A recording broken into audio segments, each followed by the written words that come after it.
Welcome to Syncreate, a show where we explore the intersections between creativity, psychology, and spirituality. One of our primary goals is to demystify the creative process and expand the boundaries of what it means to be creative. So my very special guest today is George McCormack, who plays under the stage name Son of Cormack. And we're both singer-songwriters. We met through a mutual friend, drummer Yasho Gassina, who introduced us. And we just connected right away. I listened to his music and was really struck by his songwriting, the soulfulness of it, the lyrics. And so we started collaborating. And that kind of brings us together today. So, George, really excited to have you on the show. Yeah, it's great. Thank you. Yeah, and just to share a little bit more about you with our listeners. So, you are Irish, but you grew up in the UK, went to boarding school, lived in London, and now you're living here in Austin, Texas. Yeah, I met my wife in London and in an Irish bar, the old-fashioned way in person, and she kidnapped me and brought me here. So here we are. Yeah. Kidnapped and brought to Texas. Yeah. A false bill of sale. She brought me in the winter. I thought it was going to be cooler. But, Yes. I bought the ticket by then. But now we're having the most brutal summer ever. Yeah. So Yeah. It's good to be out in Wimberley for the weekend. So. Yeah. Good. So I want to hear more about your songwriting process, and we're starting to collaborate to write some songs together. Yeah, it's you've been introduced me to your music friends, and it's been really rewarding. So it's great to have fellow musicians to play with, and you've been fantastic. So yeah, it's all about collaboration. It is, yeah. Getting out there, yeah, it really is. It's taken me a long time to figure that out. I've been a bit slow off the mark, but it is for sure. It makes a big difference. Takes the pressure off yourself, and it's fun. Yeah. So. Yeah. So I kind of wanted to start in with a particular song of yours and kind of dive into the song itself and your songwriting process around it. So the song is called Accelerate to a Standstill. Yep.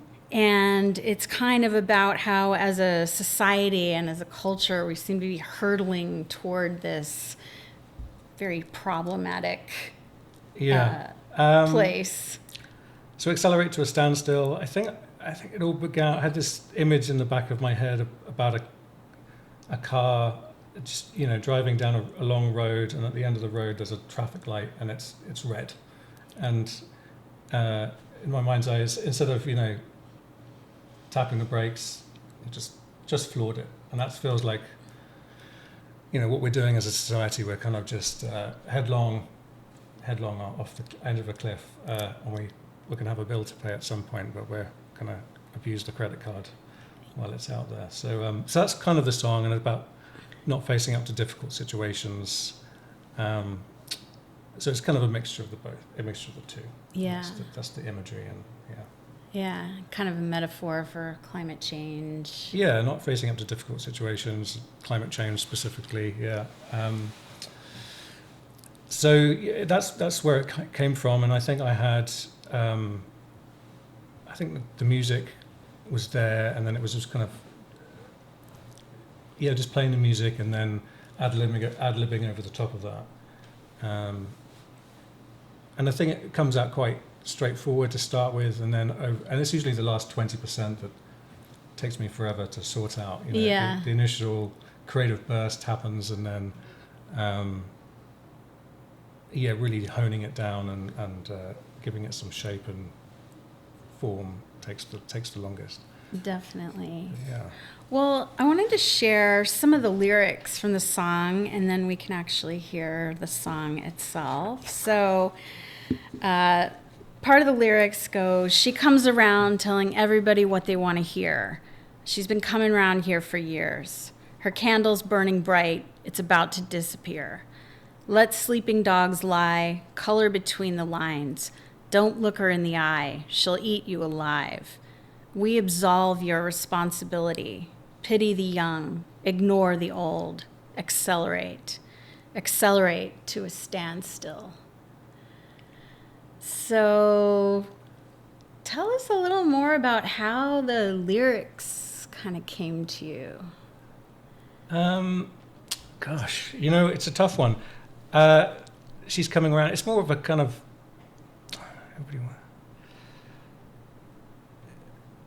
it's you're being, it's been told what we want to hear. We've just been like, we're all ignoring the climate thing. I mean, I was taught about climate change when I was 8, so that's like the late 80s. Yeah. And here we are in 2023. Right. And still umming and ahhing about what we're going to do. Yeah. So it's kind of, we've all been kind of, burying our heads in the sand. And it's basically ignoring the obvious, Yeah. and just getting on, the easy way. We're all a bit hedonistic and taking it easy. We don't want to make any difficult choices. Yeah. And facing up to it, it's just like, let sleeping dogs lie. Don't look it in the eye, just ignore it. It'll be all right. Maybe it'll go away. Maybe it'll go away. It'll sort itself out. Yeah. Which it won't.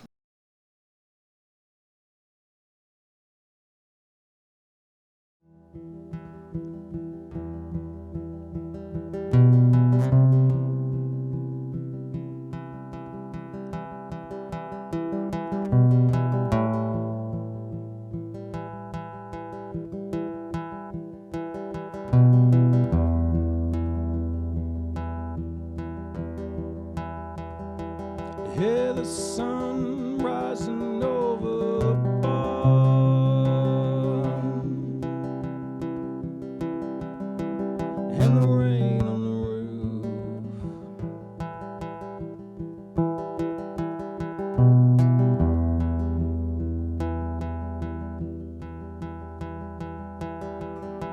She comes around telling everybody what they want to hear. Coming around here for years. Candles burning bright, it's about to disappear.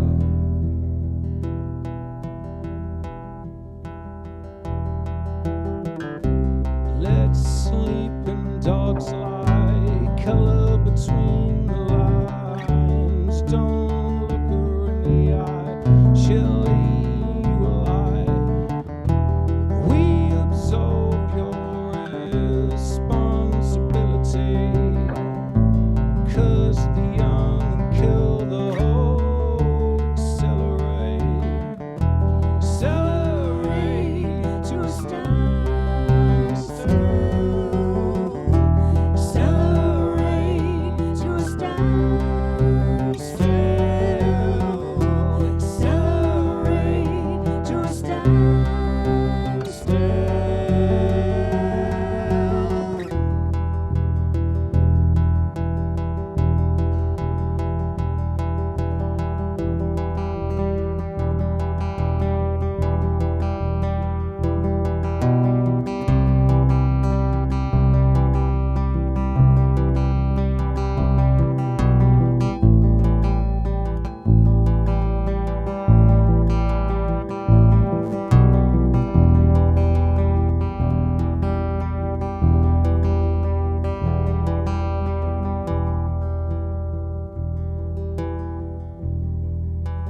The only thing she can do to herself is harm.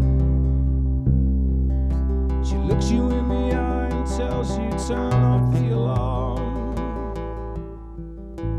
Take away a kiss before she can do any harm. Take away a kiss before she can do any harm. Wake that fucking dog. Look him in the eye. Let him draw some blood. Draw outside the lines. Hide, don't forgive your response.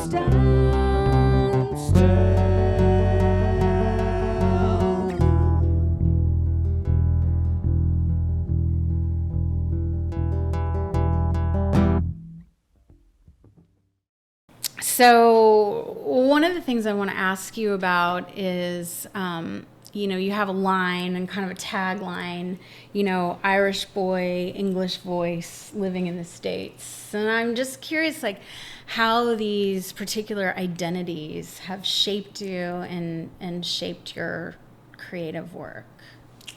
Yeah, well, I grew up I suppose I got a kind of a mix of a background. I grew up in, my mother's Northern Irish Protestant, father Southern Irish Catholic. So there's this kind of, and then I grew up in England, so I ended up with an English accent. So I kind of... And there's kind of always tension there's between the English and there's the a lot Irish. of history and going on there. Yeah. So yeah, you could Google that. Yeah. That's a lot. That's a lot to go into there, which I won't get too heavy on you. But so yeah, I mean, yeah, so I grew up in England, so I ended up with an English accent. So when I go home to Ireland, always on the outside because the accent. The family are obviously you're part of the family, and that's no problem. But the English accent kind of just puts you on the outside instantly. Yeah.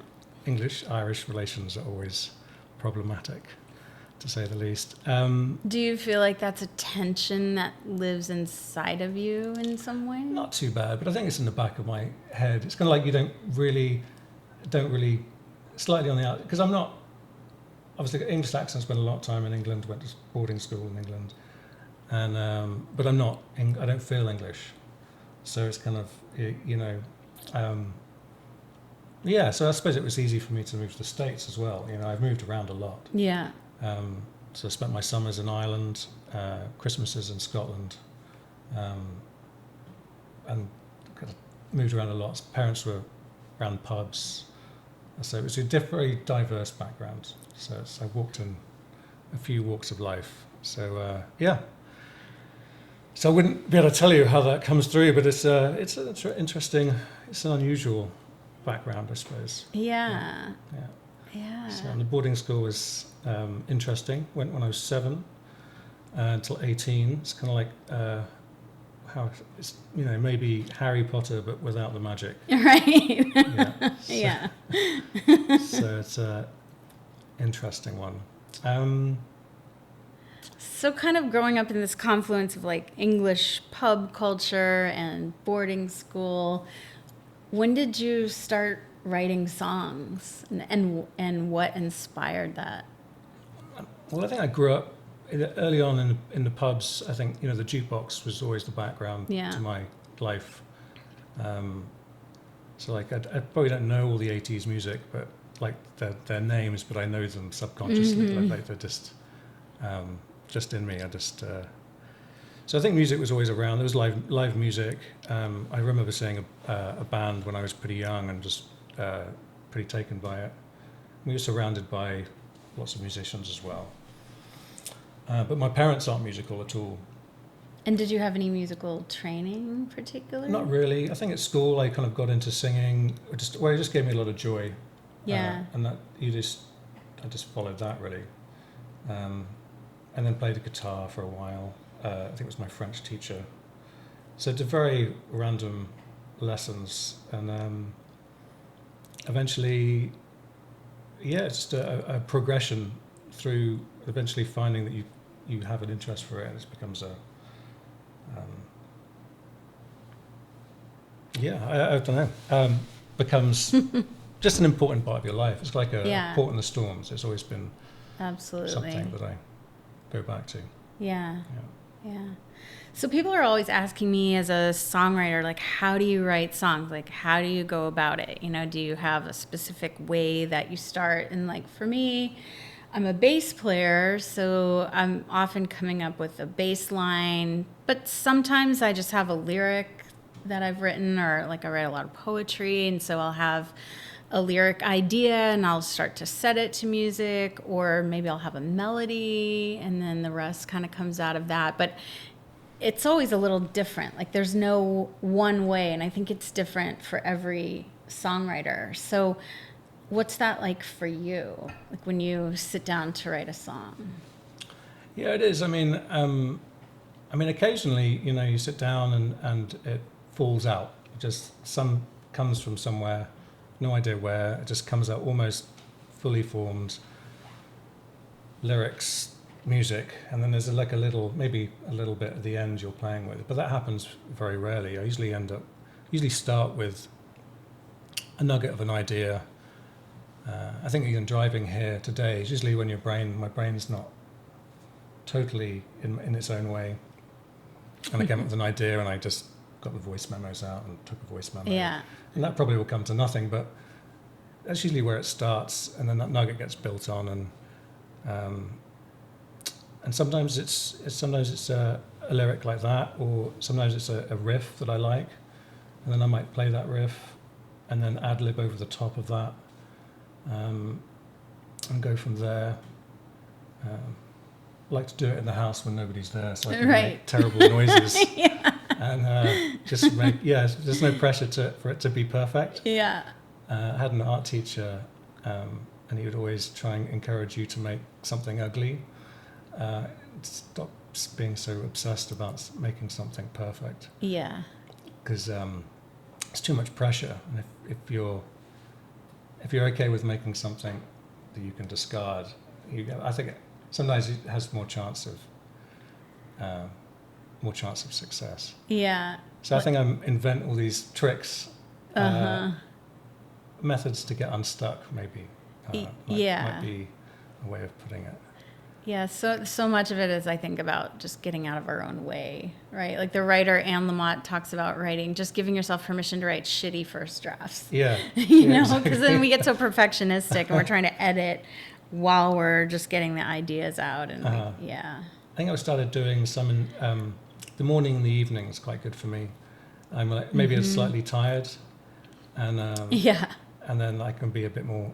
There's more free flow to it. I can get out of my own way a little bit. Yeah. Yeah.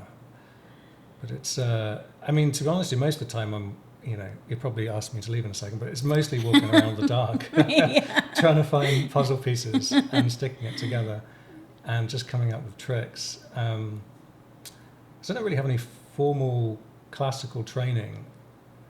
And I always, when all these like famous musicians or people of classical musicians, they're composers, and you're composing. I always feel like I'm mostly playing. Yeah. And so I think recently I've given it more credence and respect, and I've honing my skills and my craft.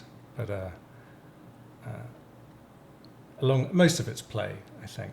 And I think.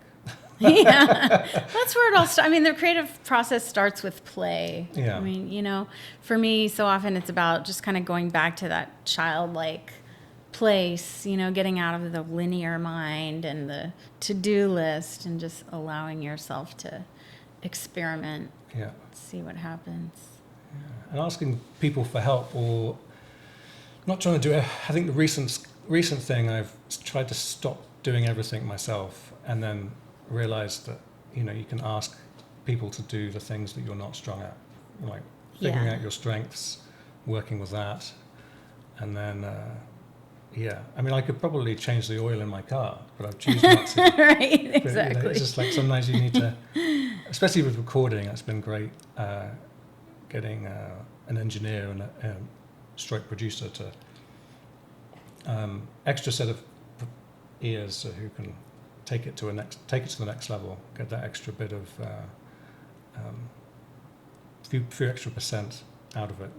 Definitely. So that's been an interesting Yeah. journey too. So you've been spending a bit of time in the studio, and we were talking the other day. I'm curious, what's it been like for you to work with a producer? Like, you come in with some songs, and what's that collaboration like? This collaboration is fantastic. It's taken me a long time to get into a studio. And I asked a friend to introduce me to somebody because he was a professional musician, and what I really didn't want was to go into the studio and be made to feel like I didn't know what I was doing. Right. Because I knew that already. I didn't know what I was doing. I didn't need somebody else to tell me. Right. So I needed somebody to helped me get to where I wanted to get to, Yeah. get a good finished product. And I luckily got introduced to a great guy, a local man, and he's been working with me and very patient. And it's been a very rewarding, but a new thing to learn unto itself. It's kind of like there's so many aspects of music. There's composing, and then there's the performing. Yeah. And recording almost seems like another thing. It is. It's a whole thing unto itself. It's a whole new skill set, and for me, I'm sure other people are very good at doing all three. But it's best for me. It's been good to get outside help on the recording. Yeah. And it's been beneficial. Collaboration was what we were talking where we started. Absolutely. Really has made a big difference. Yeah, and sometimes just having someone tell you, like, no, go do it again. Yeah. Like, you can do it better. Or, why don't you try this? Yeah. Or, just bringing a different ear to it. And I think, as songwriters, I think we're notorious for not using a click track and just being too free.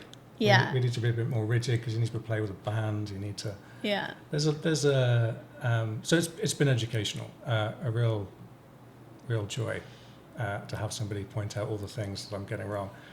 But no, it's been great. But still doing well. So I know that back in the UK, you were featured on BBC Introduce, which is a program that kind of introduces musicians that maybe haven't been discovered yet. And a couple summers ago, you played at a festival over there. Tell us about that. So I released a few songs, and you put them out into the world and have. And you never know what's going to happen. You put it out there, and hopefully somebody other than your mother likes it. Right. And so I got a few playlists. Nothing local in Texas, but I put it out to the BBC, which is in my local where I lived in the UK. And they picked it up and they played it on the radio. All three songs. Actually, before I even released them, they weren't even on Spotify at that point. And I got a great response, and they were really enthusiastic about all the songs, and they played them regularly. And then they had me on the radio to do an interview, and we did some sort of unusual song swap where you meet another local artist, and then you trade songs, and you have to do a cover of each song. Oh, wow. And they were really mean. They gave me a rap artist. And that was a super hard. That was difficult, but it turned out great. And they invited me to do the BBC introducing stage at Lakefest Festival in the Midlands, and we went over and had a great time. Awesome. So it was really rewarding. And it's back in the studio and trying to get new things out. And So speaking of which, we're trying an experiment We of are. writing together, and we share a love of kind of sad songs and minor keys. So we've challenged ourselves to write something in a major key. Right. Let's write a major key. It's like, oh my gosh, what are you saying? This is crazy talk. So that has been.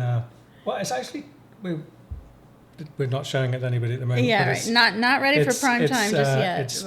It's a nugget, and it's taken shape, and we may pull it off. I have confidence that we can do this. And it's fun. It's so much fun to collaborate. Yeah. So I'm curious, kind of as a songwriter, as a creative, do you have any advice you would give to someone just starting out, or what's the most important thing you've learned about your own creative process along the way? I think exactly. I mean, just take your words and put it back to that. Put it back to it is your own creative process, and I don't think there is one way. I think you have to find your way, and I think there's you could steal and borrow other people's, but if it works for you, if it doesn't, just discard it and move on. I wouldn't get too. I think sometimes it's easy to get head up about you need to do it a certain way. Mm-hmm. It needs to be, I can't, when I write, I don't compose music. I'm not there with them, writing actual musical notes. Yeah. But there's method to the madness, and just find what works for you. Keep challenge yourself, and talk to other musicians, and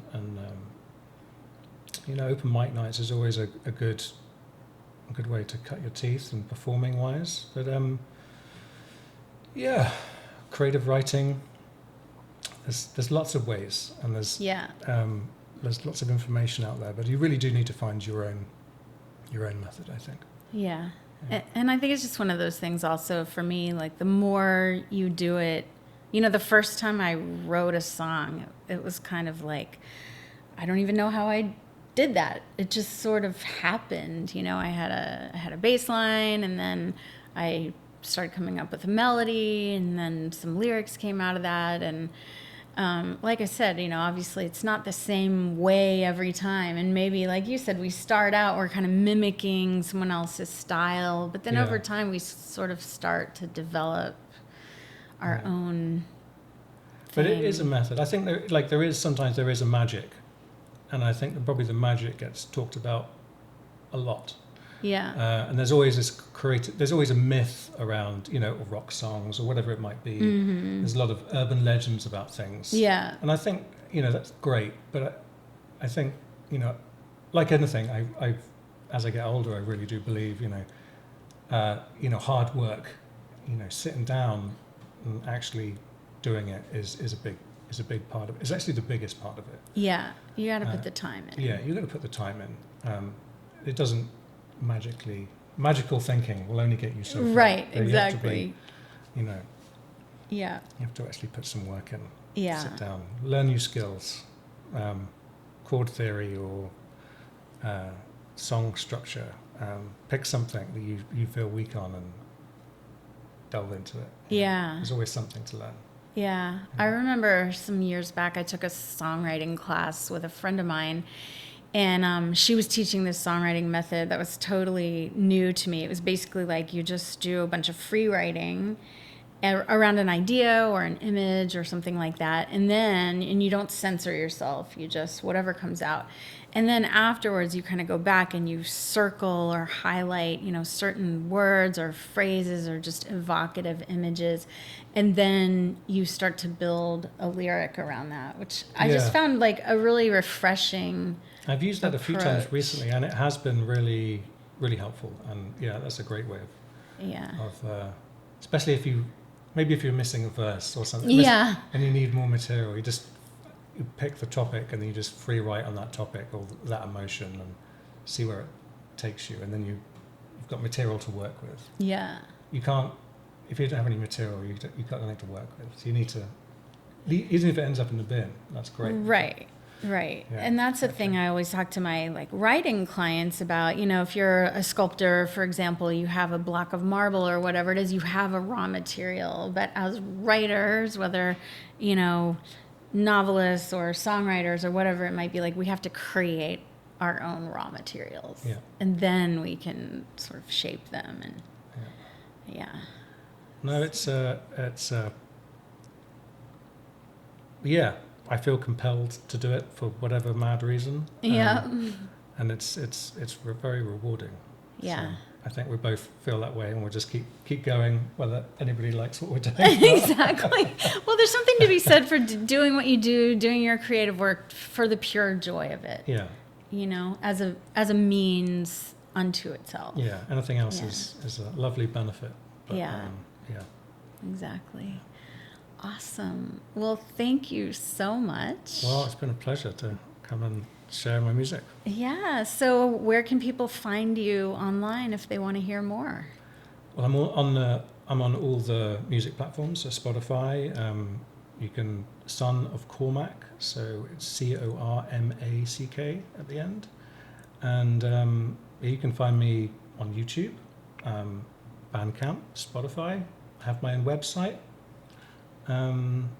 So follow those, and I'll try not to inundate you with too much spam. Okay, fair enough. Well, thank you so much for being with us today, and we'll share links to all of your sites Yep. in the show notes for the show, and looking forward to more collaborations. You too.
beautiful bow to the horizon.